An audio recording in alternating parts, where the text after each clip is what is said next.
Okay guys, so a lot of the times I've had you take these, this is the passenger backrest that we're working on right now, and I've recommended that you take these off on Defenders because you can pop these off by pulling right there, and then you can pull up on it and the whole thing removes right there.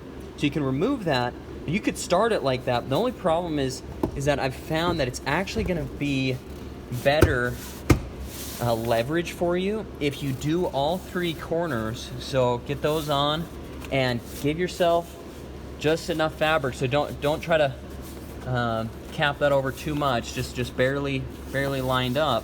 And then what you're going to want to do is roll this over like I did on the driver's side.